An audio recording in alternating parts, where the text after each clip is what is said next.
Welcome everyone. Before we start, some housekeeping notes.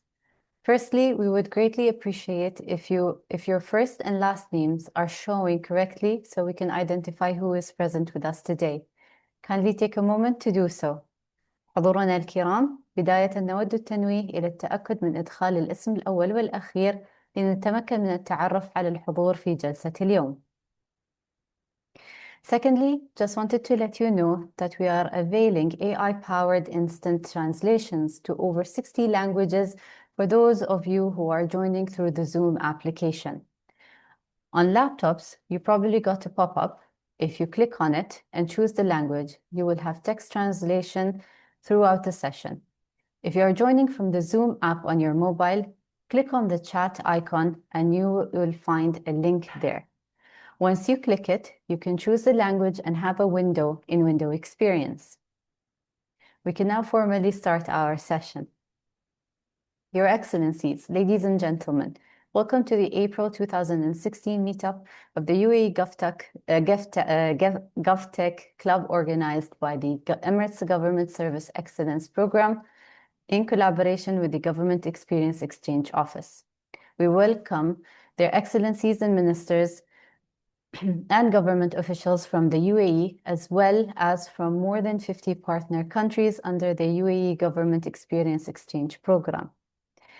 It is a pleasure to get together for what is a very timely conversation on agentic AI and the agentic state, our theme for the month of April at the UAE GovTech Club. This is a particularly important moment for this discussion. Just days ago, His Highness Sheikh Mohammed bin Rashid Al Maktoum, Vice President, Prime Minister and ruler of Dubai, announced a new UAE government framework aiming to transform 50% of the UAE government sectors and services within 2 years to agentic AI, signaling not only strong national ambitions, but also a clear intent to shape what the next model of government could look like.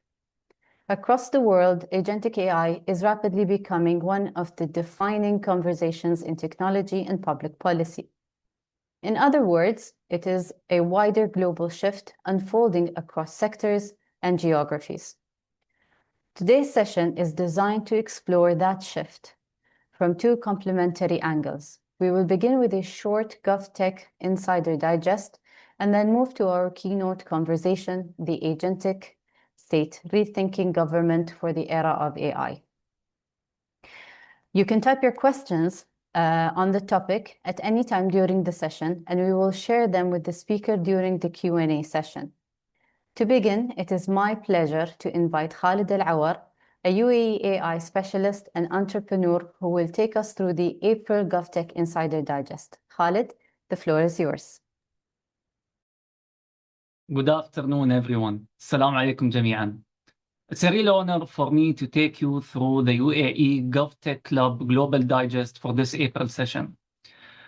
What I want to do in the next few minutes is to isolate the shifts in GovTech that matter most right now.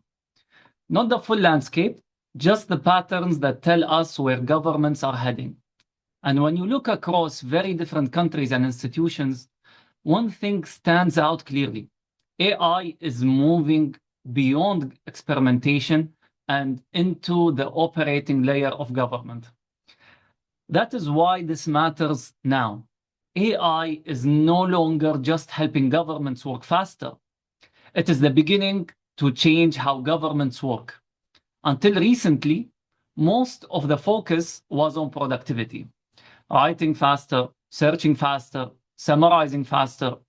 But the shift now goes deeper, from answering questions to taking actions, from pilots to operating models, and from digital services to state capability.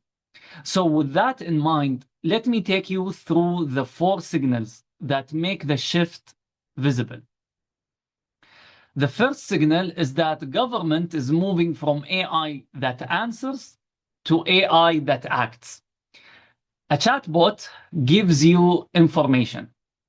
An agent goes further. It can interpret a request, plan the next steps, connect to systems, and carry out a task. Because the moment AI starts acting, the governance question becomes much more serious. It changes the governance question completely. The issue is no longer about accuracy. It's about authority, accountability, and control. Singapore gives us very useful early example of what that looks like in practice.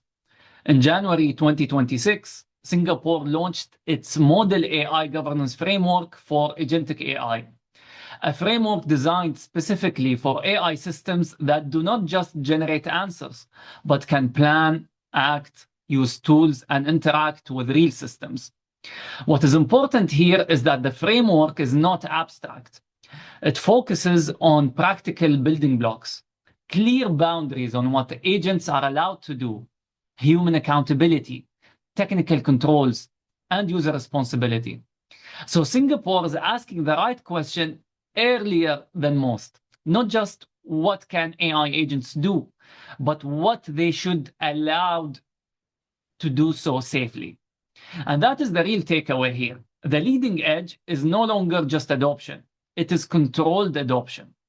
And that brings us to the second signal. Infrastructure decides who scales. AI can look impressive very quickly, but if systems do not talk to each other, then AI remains a thin layer on top. Useful? Yes. But is it transformational? No. So when we talk about AI readiness in government, what we are really talking about more than models. We are talking about the systems behind them. Trusted data, interoperability, and identity. In other words, architecture still decides scale, and Estonia helps make that point very concrete. What we often first notice is the AI layer, but Estonia's real advantage was built much earlier. Over many years, it created the conditions that make AI useful at a national scale.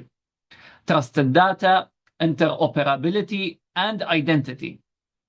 And that foundation shows up in systems like X-Road, a universal digital identity, and a model of mandatory e-governance that made digital service delivery the norm rather than the exception. So the lesson from Estonia is that AI works best when it sits on top of a connected state architecture. And this brings us to the third signal. The third signal is about capability inside the government itself. As we know, the direction is toward every civil servant about to get their own AI co-pilot. And for a long time, high-quality analysis inside government was unevenly distributed, meaning that some teams had access to strong analysts, specialized units, and external support, while others did not. What AI is starting to do is reduce that gap. Analysis is becoming cheaper, faster, and more widely available. And that changes who can access insight inside government. Internal tools are moving from senior-only capability to team-wide capability. So the real question now is no longer whether the shift is coming, because it already has. The city of Boston is a strong example of how this shift becomes real inside the day-to-day government work. The city has been experimenting with an open source agentic AI system on top of its data platform, with the goal of making public data easier to use and easier to turn into insight. That means that using AI is to help frame questions. It does help to surface patterns, support analysis, and make government data more usable for people who are not technical specialists. And what matters here is not just the technology itself. It is how the technology is being positioned. It's not a headline pilot program, but it is an operational infrastructure embedded into daily work. So the key takeaway from Boston is this. AI becomes much more powerful inside government when it is treated as part of the operating layer, not just as a standalone tool. And that leads us to the fourth signal. Big tech is becoming part of the government AI infrastructure. This is happening faster than many procurement systems are designed to handle. And what is changing here is not just capability, it's packaging. AI now is being offered to governments as a ready-to-deploy operating layer. We're talking about security, compliance, and procurement being built in there from the start. And that matters because it lowers frictions and it accelerates adoption. And at the same time, it sharpens the sovereignty choices. And a good example here is Google Gemini for government. Google Gemini for government is not just a model. It is being presented as a broader government-ready platform with capabilities like AI agents, enterprise search, document analysis, notebook LM, and agent design tools. That matters because it shows where the market is moving. The offer is no longer simply, here's a chatbot. The offer is, here is a full stack that government teams can actually work with. And once platforms like this start becoming available at scale, every government faces the same strategic choice. Do we build sovereign AI capacity in-house, or do we adopt global platforms? Or do we deliberately combine both? And that is the real takeaway from this example. The technology is advancing quickly, but the bigger question for governments is how they choose to adopt it. So if we step back from all of the four signals, a broader picture starts to emerge. These are not isolated examples. Taken together, they point into one direction. AI is becoming part of how governments operate. And that means that the real decisions now are leadership decisions, not just technical ones. And when you reduce it down, three leadership questions stand out. First, where can AI assist and where must humans remain fully accountable? Because not every task is equal. Drafting a note is one thing, but a citizen-facing decision is another. And the second question is, what is our model? Do we build sovereign capability? Do we adopt big tech platforms? Or do we combine both in a way that gives us speed without giving away strategic control? And the third question is our infrastructure ready? Can our systems, data, and identity layers actually support scale? And these, ladies and gentlemen, are no longer future questions. They are current leadership questions. Now, rather than staying at the level of signals, let me make this more concrete through two short case studies. These two case studies show two very different ways AI is entering government. One is through internal enablement, and the other is through citizen-facing administration. Let's start with a use case from the United Arab Emirates. This is a useful example because it shows AI being adopted not as a grand theory, but as a practical internal capability. The HR AI agent developed by the Federal Authority of Government Human Resources introduces federal employees with an interactive and seamless experience through execution of self-service HR transactions, instant legal consultations, and supported by intelligent analysis of employee data to deliver personalized and precise information.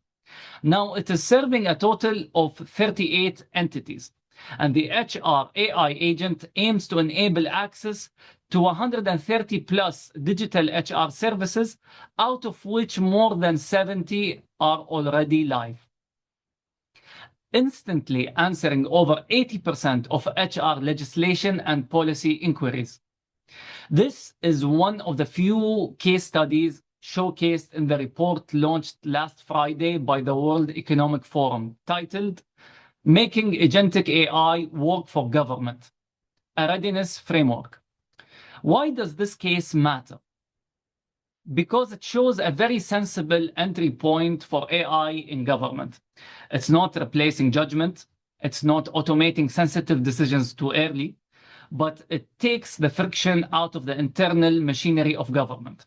So if we want to boil it down to a leadership lesson here, the leadership lesson from the UAE case study is simple.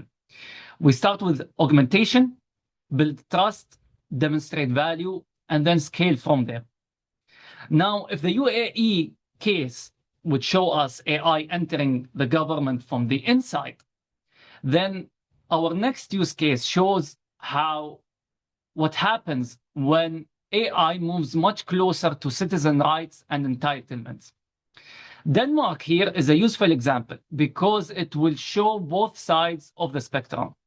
In Denmark, the AI-based systems were used to help manage welfare benefit cases and spot possible fraud. Very simply, they helped sort cases, flag unusual patterns, and show staff where cases might need a closer review.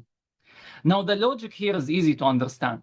When governments face high case volumes and limited human capacity, systems like these can help screen cases faster, move consistently, and direct human attention where it is most needed. So what went right?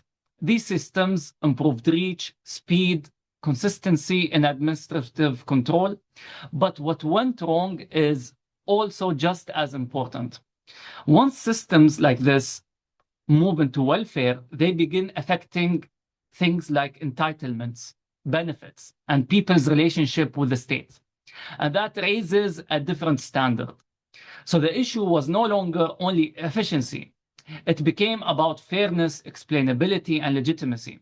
And that is the leadership lesson from Denmark. In citizen-facing decisions, especially those linked to welfare and rights, efficiency gains are not enough. Governments also need meaningful human oversight and confidence that the system is not penalizing people for not fitting the standard pattern that systems can easily understand. So if I leave you with one final thought, it is this. The shift is already happening, and AI is becoming part of the government infrastructure. Not someday, now. And the governments that benefit most will not necessarily be the ones with the biggest pilot programs. They will be the ones with the clearest governance, the strongest architecture, and the most deliberate leadership choices. Thank you.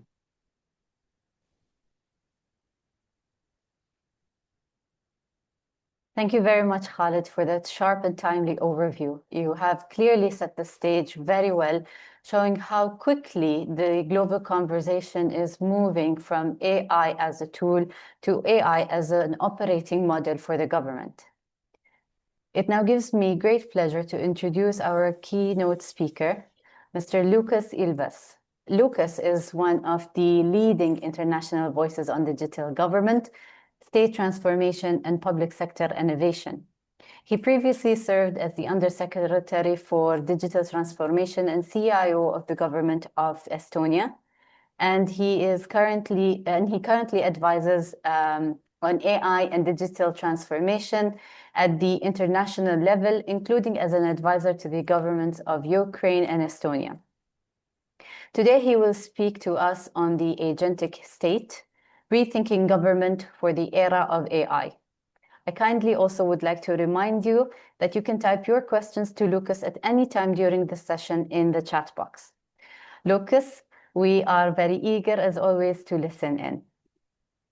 Thank you for that very kind introduction, and it's an honor to speak to this group. So what I want to walk you through is one vision for how we might connect the business transformation with the technology transformation that we're talking about. And then to talk about some of the implementation challenges that is going to give us all to face. And I think for starting point, to start off, it's worth saying, we hear a lot about agents, and there's many very complicated ways of conceptualizing of them. But to make it really simple, what makes agentic AI interesting is that we're combining two things. The algorithmic improvements that we've seen with generative AI, with learning models, but also the digital tools, the APIs, all of the deterministic automation that we've been building for decades put together into software that can not just perceive and reason, but also act. And it's really the ability to take the intelligence of AI and make that actionable in the real world, in our existing infrastructure and services, that makes agentic AI interesting and really makes it a further development beyond generative AI.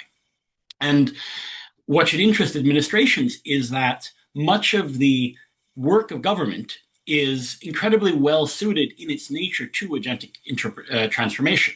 Things like legal interpretation, policy analysis, drafting, grant evaluation, sort of knowledge-intensive, document-heavy, language-based work is AI's strongest domain today.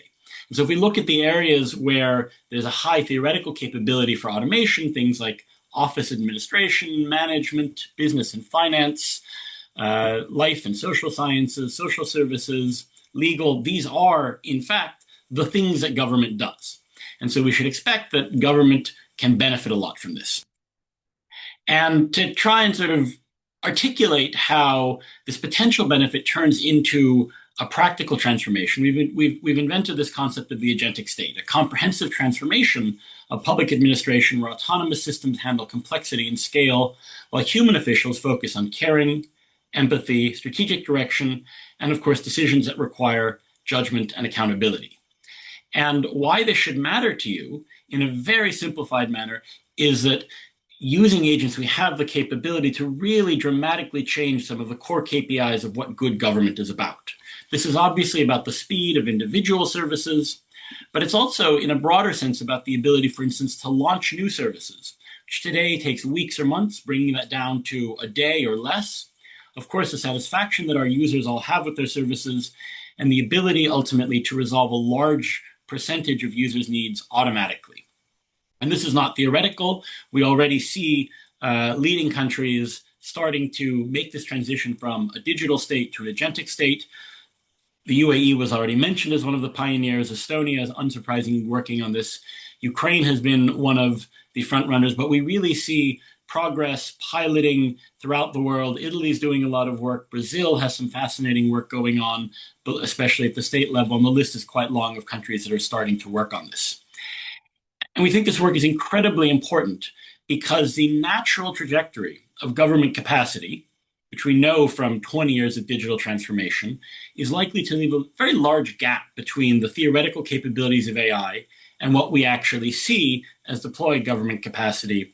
And this really is a mission behind this concept of the agentic state and the international collaboration that's starting to happen, which is to narrow this gap. And to work on this, what I'm going to talk about is a vision paper that was published at the end of last year, which had more than 20 contributors from more than 15 countries. I'm very pleased that His Eminence Mohammed bin Talia was amongst them, that really articulated a comprehensive vision. And what we've done in the vision paper is we've broken this transformation down into what we call 12 different layers.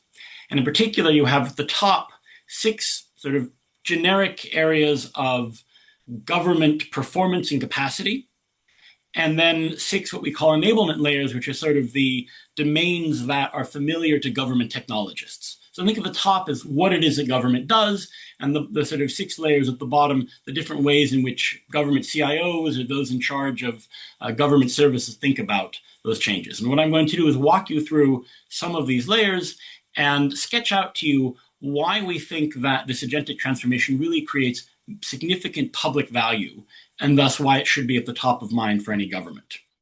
So first, let's talk about really the public value and how we see that underlying governance and government capabilities will improve with agents.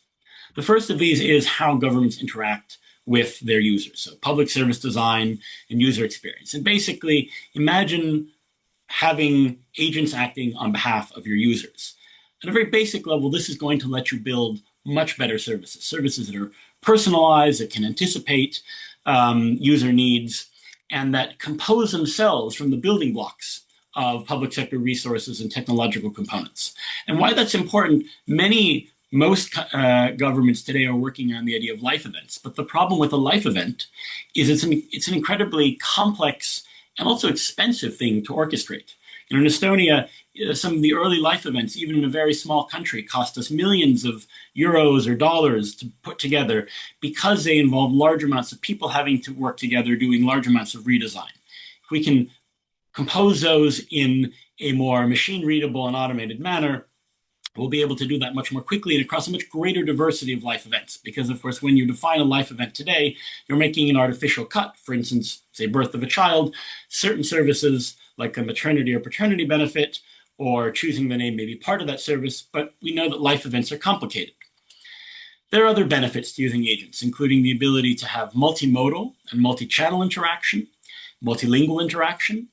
But this also is going to trigger an interesting governance challenge for us, because on the one hand, we have many countries that are beginning to develop public sector agents that are operated and hosted by the public sector, which is sort of a continuation of government portals and chatbots. So we have Bürokrat in Estonia, we have TAM in Abu Dhabi, but I'm sure that's going to be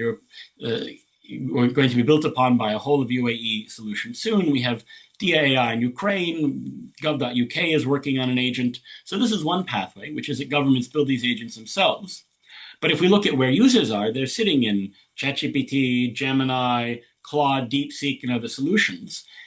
And there's already a strong movement in private sector commerce to allow users to start transacting through the chatbots that they're in.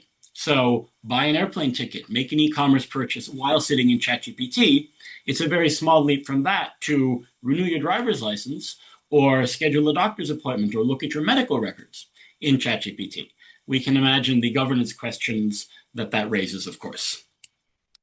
The second major area of change and transformation, and this is something that Khalid already talked about, is how the internal workflows and processes of government change. And what we have with agents is a capability here to start assembling and combining workflows across departments, across different data sources and rule sets to create a different way of structuring how it is that government actually does its work, focused more on the outcomes, integration across systems. So there's a lot of opportunity here to become much more effective, but there's some challenges here.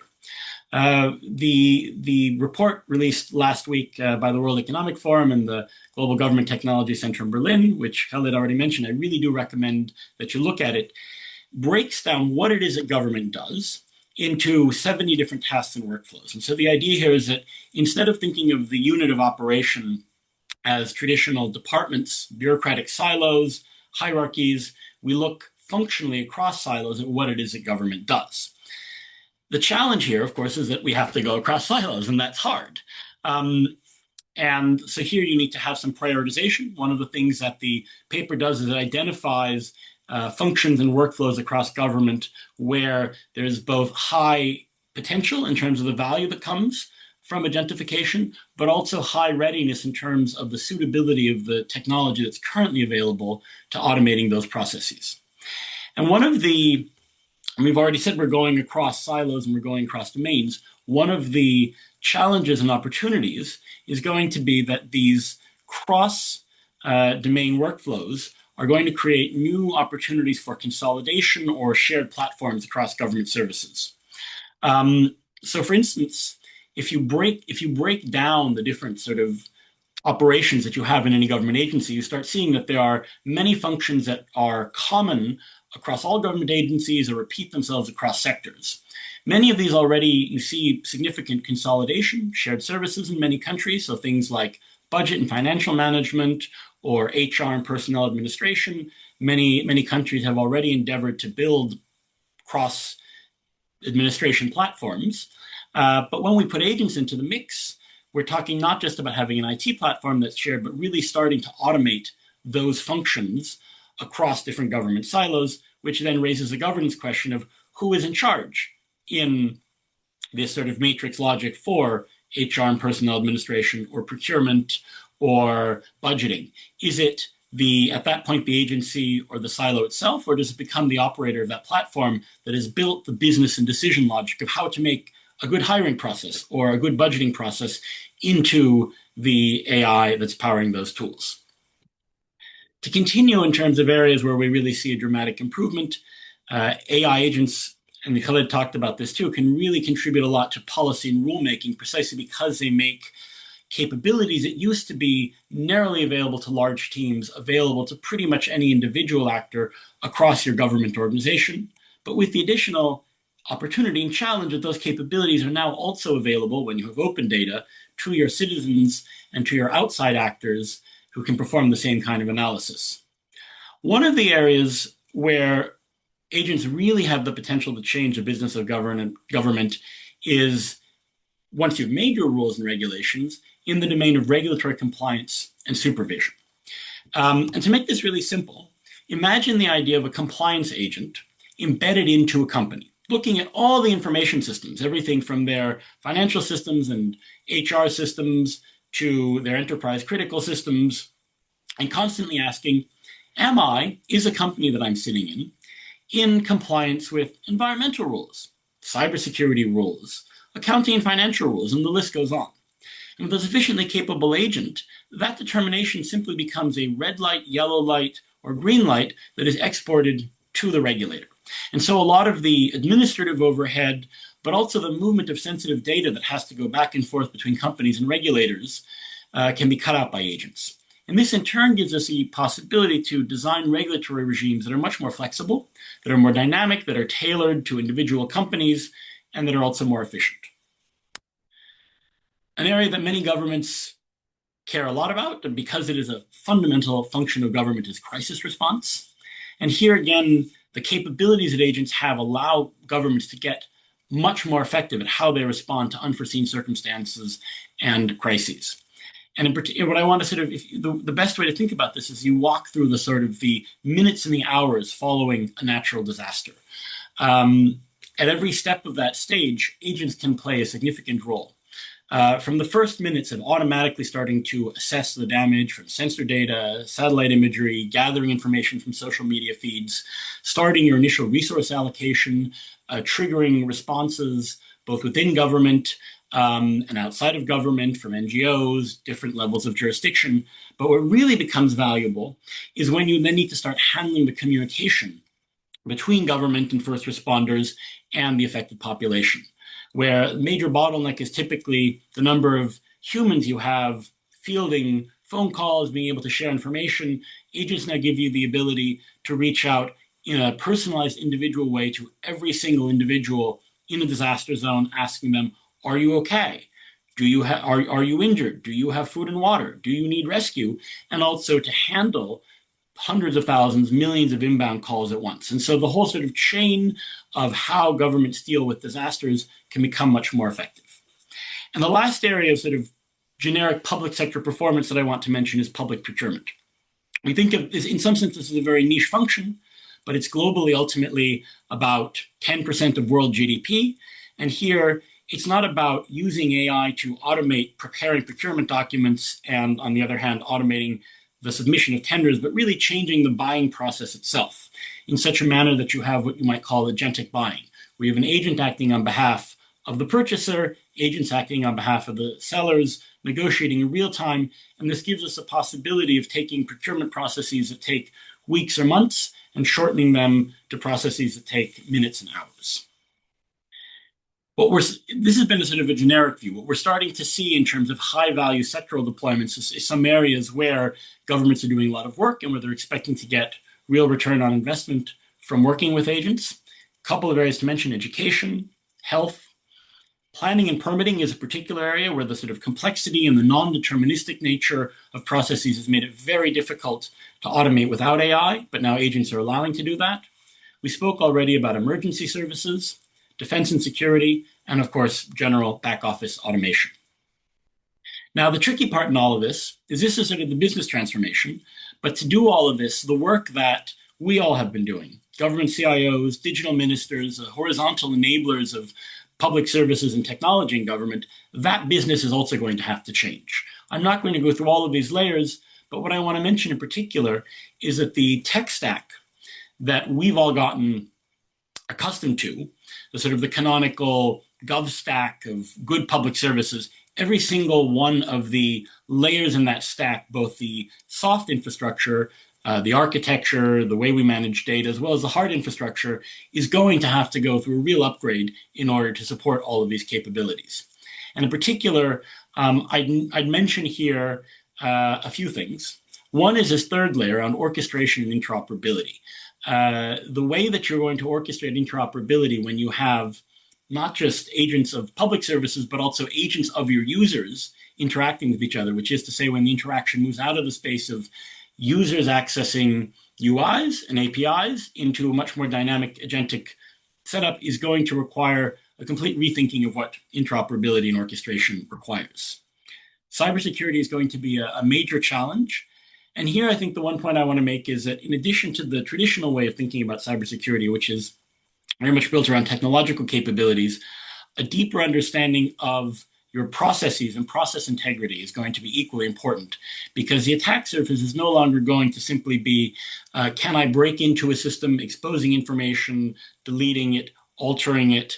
It's going to be, can I alter the nature and the outcomes of the business process to the benefit of the attacker, perhaps in a way that is not visible to the owner of the system? And of course, the hardest challenge, as always, is everything around people, culture, and the leadership that supports it. And so to close out, what I want to suggest is that there are going to be some consistent implementation dynamics and challenges that we're all going to face in the years to come. The first of these is that while we've been talking about the agentic state and use of agents by government, there's also going to be an agentic society around us. And governments that themselves fail to be ready for their users and their businesses using agents are going to have unproductive situations where, first of all, both individuals and companies trying to do the right thing, declare their taxes, navigate a service, are going to start breaking our interfaces, breaking our websites because they're using agents, simply because those become overwhelmed or because they're subjected to automation that they weren't designed for. And of course, this will in turn have negative effects on public expectations and legitimacy. So there's a pull factor in terms of the agentic state being an attractive thing to build, but there's a push factor, which is that we really don't have much of a choice but to move in this direction. The second challenge is that, as we can read from any enterprise discussion on AI, there's a very big gap between the potential and actually successfully executing. So there's a headline last year. At the time, about 95% of AI pilots were reported to be failing, in the sense that they weren't actually producing the business outcomes that were desired. And the general sort of takeaway from the enterprise world is that where this breaks is not at the technological level, it's at the organizational ability to transform. And indeed, much of the cost of transforming to use agents well, by different models, between 70 to 90% of the cost isn't technology cost. It's retraining cost, it's organizational costs, it's new processes, and that, of course, is going to be difficult in any government to execute. So finally, the last thing I want to share with you is that the core team of authors around the paper over the last months has been speaking with dozens of governments, and we've been asking them, given all of this, given the opportunity, the challenges, what's holding you back? What are the sort of practical bits of knowledge that you lack today that, if those were present, you'd be able to accelerate your work? And the results of this are listed here. So there's really 7 areas where we hear that governments would benefit. And I'm curious to also hear from you if you agree with this list, if you'd add anything to this. The first of these is clear prioritization and evaluation around the use cases, understanding both where's the technology capable, where's there today return from automating.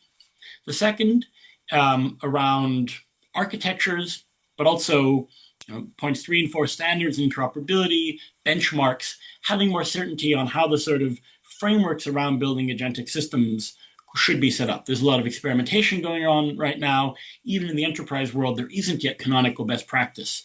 And so the challenge here is that we all have to effectively invent these new architectures while there's still a lot of uncertainty around what good looks like. How can we make that learning work better?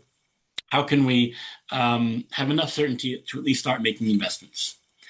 Then, going from the more technical to the operational, how do you also set up your operational governance? So these are the monitoring frameworks, the setups of your organizations, the org charts that actually allow you to deploy these systems.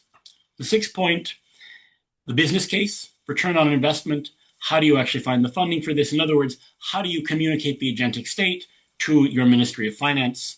And then we've already talked about this, the organizational challenges, and understanding if you're going to be building whether that's a central agency for the agentic state or looking at agentic capabilities in any particular domain of government. Who are the people you need to hire? How do you change your org chart to reflect the possibilities? And so finally, in the slides, which I hope we'll share, there's a bunch of links to additional reading. So I encourage you to dig into that. And now I look forward to having questions and discussion. Thank you very much for your attention.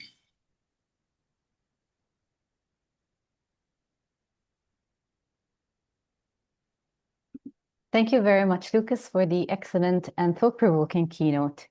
Dear attendees, now we will open the floor for questions and discussion. You can type your questions in the chat box, or you can raise your hand so we can take your questions in. And we will read it out to, we will read the questions in the chat box to Lucas. We will try to accommodate as many participants as we can. Lucas, we have a couple of questions here on the chat. The first one is, it says, yeah, I see the question. So you personal can see that? information, and yeah. Yes, okay. So from Adilat Bekturov. So this is a very good question. And I think for this question and also for the next question around governance, the short-term answer is going to be transparency. Transparency to individual users, transparency to at a systematic level to enable governance around this. And the reason that the transparency is so important is that we really don't yet have clear answers to what good looks like or how the sort of existing norms that we have around whether this is data protection or, for that matter, governance of services, how to best apply them in the sort of agentic paradigm. So, I mean, very concretely, what Estonia, for instance, has done for some time, but there's been some additional legislation to anchor this more firmly into sort of all layers of governance, is to give users across the board transparency on every instance of their data being accessed and shared across different public administrations. The value to that isn't just, of course, that the individual users see it. It's also that creates a sort of standardized technological control plane to understand how the data are being shared, to understand the patterns. And I think the thing we don't know is that we're going to discover as we do this where the sort of new ethical or legal risks are that didn't already manifest themselves with previous automation. And those cases will be there. But the sort of the hope, and my wish for countries doing this, is that they move away from a paradigm of access control or purely access control to asking what are the data being used for. And this has, of course, been tricky to do in a deterministic system. Most data protection paradigms basically say that any access to the data, regardless of the degree of, whether that's individualized access to a single case's data or putting together large-scale data sets, constitutes the same risk in terms of individual rights, and that paradigm needs to change. In terms also of Fatima's question, so how can government accelerate regulations at safe railways without risking organizations and also maintain the analytical capabilities of individuals? I think right now it's the same point, which is transparency in the sense of having broad clarity in your ecosystem of how you're setting up the governance, how you're starting to build these systems. I think one of the points, if you look at the question of responsibility and accountability for agents, is 2 points. One is that for most public services, and this is that are not matters of life and death, so this is leaving aside use of force and security questions. The good news is that rollback is possible, right?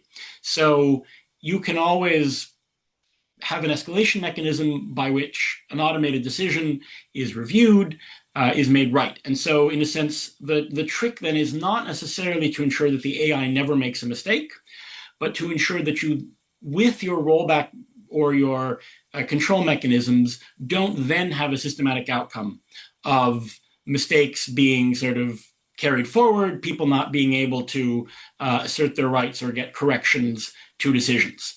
But that is a very different paradigm to simply saying the AI can't make a mistake. And what that then forces you to get very well is the oversight system, right? You need to be very good at very quickly identifying when your automated system is beginning to do something that you find suboptimal. And indeed, if you look at all the cases that we have of suboptimal uses of automation or algorithmic systems, so these aren't agentic, but we have a lot of cases of algorithms being used in various kinds of public decisions over the last decade. The problem does not arise when the AI makes a mistake. The problem arises when the different safeguards don't kick in. So for instance, you had a case in the UK where the NHS, the National Health Service, used an algorithm to rank organ donor recipients. And the end effect of the algorithm was that it discriminated against young people who needed organ transplants. And the problem then was that they ran with this algorithm for about 3 or 4 years before they had enough data to say, wow, this is really having a systematic effect. Young people are not getting kidney transplants. It's discriminating. Is the problem that the algorithm made a mistake, or is the problem that nobody corrected the algorithm? In this case in particular, we have a lot of evidence that there were individual complaints that started getting lodged right away around this, but the regulator didn't react. And so why, again, transparency is important here is it creates the information and the understanding, and it allows the different actors in the ecosystem who may be the individuals affected, maybe the service provider, maybe some kind of governance body, to see the same information, react to it. And I think the good advice is going to change over time as we have more data and we have more collective understanding on what the sort of the risk patterns are. But for now, we still are in this sort of, I think, collective global learning mode. I see 2 questions. I don't know, Afra, if you have other questions that are coming to you directly. Yes, there is. I think we can take one last question, and it says most governments today are still at the automation stage. And they say it's more rule-based, linear, human supervised. So what is the maturity journey that takes a government from where it is today to a truly agentic state? And what does each stage actually look like in practice? Good. I'm going to throw up a quick slide here, which is sort of maybe a vocabulary to think about different levels of automation. And this is not specific to government. The kind of paradigm that we're all probably most familiar with is around self-driving cars. But we can sort of view automation on a spectrum. And in a sense, this also makes very clear that what we're talking about with AI isn't a new phenomenon. We've been engaged in rule-based automation for decades. Now, where the sort of frontier today is around level 3 automation in this slide. So agentic workflows, where AI sort of handles the routine happy path end to end, and then humans still handle the edge cases. And some cases of what you might call a semi-autonomous agent, where an agent really is able to govern some kind of a process, and humans deal with sort of setting up the governance mechanism around it. But I'd say that the sort of level 4 cases are very rare. And what you don't see any of, either in government or more broadly really in agents in any domain, is truly fully autonomous agents. The question then is, what constitutes mature? The honest answer is, we don't know. The technology is developing so quickly, a lot of the capabilities that we're talking about in the market are new enough that it's really hard to say that there's a steady state that we might be landing at in the next couple of years. And I think to illustrate this point, a lot of the ideas around agentic government, for instance, in Estonia, we had back in 2018, 2019. But for the first 5 or 6 years of our working on AI, we basically weren't able to put most of those into practice. And it's really been just in the last year or two that a lot of this sort of non-deterministic automation has become feasible at scale. The other thing that Khalid also talked about a little bit is that there's a vocabulary point here, which is agentic can refer to 2 things. It can refer to sort of more sophisticated levels of automation, but it also refers to the use of agentic technology and tools as a means to build technology. And we will also find many cases in which the actual technology deployment being built is perhaps a very simple automation, but the fact that the capability of building these automations has now become so much more broadly available.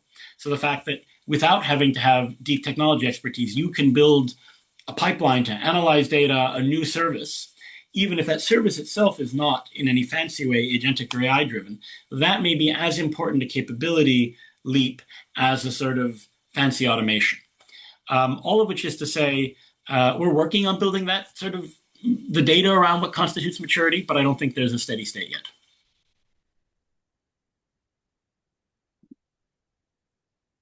Thank you, Lucas. We have one more question here. I think we have 5 minutes, so we can accommodate it. Are governments truly rethinking how they operate around AI capabilities, or simply layering AI onto existing legacy systems? And what risks come with getting the balance wrong? Yeah. Well, it's a good leading question. I mean, it probably Asma is hinting to the real answer right now, which is that they're mostly layering AI onto existing legacy systems. Obviously, the aim of our vision around the agentic state is to do that rethinking. I have relatively little evidence that anyone has done that rethinking and gotten to the point of the new operating model, right? So the countries that we've mentioned are starting to do that rethinking. And I'm going to be very curious to see what comes out of the UAE in the next months and years as they work through that. But right now, that isn't yet the picture. And I guess what we can kind of infer from enterprise is that it's much easier to do the from the beginning rethinking when you either have a new team or a new organization, which of course is much easier in an enterprise setting than government, because enterprise, you start a company and you go and compete in the market. In government, generally, if you have an agency or an actor providing a service, you're not going to sort of set up an internal competitor. I'm sorry, I lost my train of thought. But just to be very frank to Asma, I think right now we're mostly looking at legacy, and I think it's important to say legacy means both technological legacy, but it also means the organizational and the institutional legacy. I think where you see non-legacy, it's going to start being on the level of individual organizations, more likely. So you have fairly technologically forward sort of individual agencies that maybe their infrastructure is quite modern. They have good tech teams. Doing that rethinking is faster there. At the broad systematic level is harder. Ukraine has started to do that thinking, and there's sort of, in one of the links, there's an operating model that sort of we've helped sketch out in terms of what that could look like at a cross-government level. But I think even in Ukraine's context, it's very important to transparently say that is a future state, not a description of where things are today.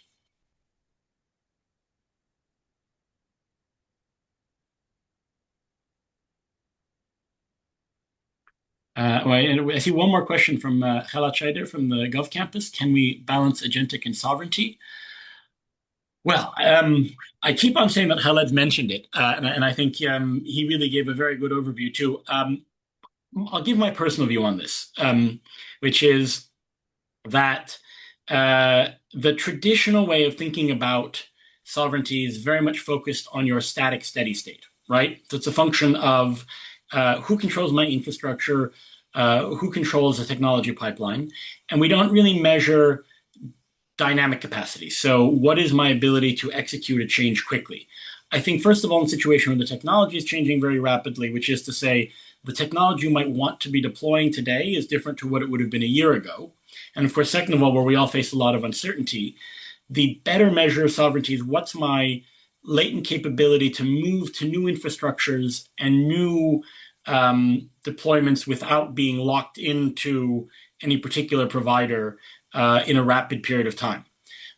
So that, by that measure, probably the sort of use of individual technological components from global vendors is less of a risk than the sort of systematic lock-in.